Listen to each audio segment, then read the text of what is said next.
everyone, how are you? Hope you're doing great. I'm super excited to share this series on Tefila, on the fundamentals of prayer, where we are going to get into the essentials of what prayer is and learn, hopefully, how to apply them in our lives. So, regarding prayer, the Mishnah, in Pirkei Avot says that upon three things the world exists: upon Torah study, upon prayer, and upon charitable deeds. The Talmud says that the most underestimated power that humans have and don't make enough usage of is tefillah, is prayer. And King David says about himself that I am prayer. He says his whole essence is one of complete prayer at all times. So today we put forth 5 big ideas to understand what prayer is essentially. So number 1, to bind. So when we want to understand any word in the Hebrew language, we have to go to the root word of what it is. And so what is the root word of tefillah? Well, there are basically 2 root words that people give for tefillah, and we're gonna look at both of them, but we're gonna start off with the tefillah comes from the word tafel, which means to bind, litpol. And we find this in the Mishnah regarding the creation of earthenware jugs, where the Mishnah says that when we want to take 2 parts of the jugs and put them together and make them as one, bind them as one, it uses the language of litpol klei cheres, to bind earthenware parts of the jug.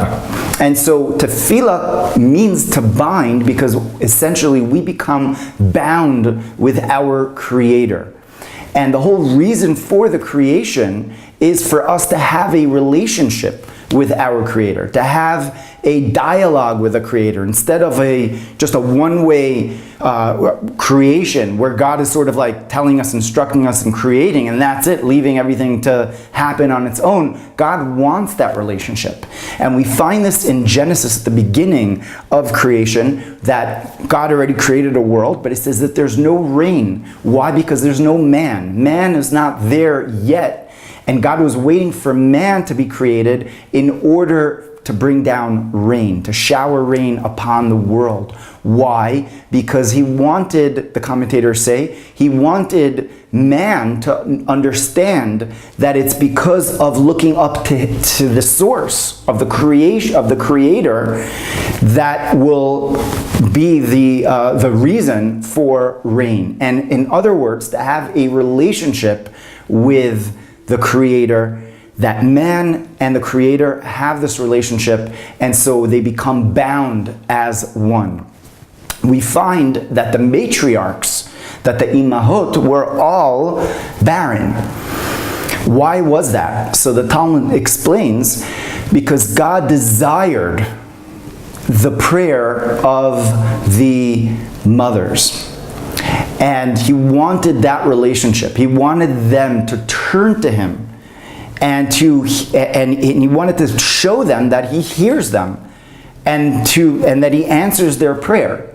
And so Sarah receives a child at the age of 90, and Rebecca, etc., and Rachel and Leah. In fact, Leah, who was not as barren as the others, she names her child Naphtali. Why? Because God listened to my prayer. Naphtali, and I became bound with the Creator. Naftule okim niftalti, from that word of tafel also. So Naphtali becomes that connection, that her connection, because God heard her prayers. And so she felt that closeness. They all felt that closeness.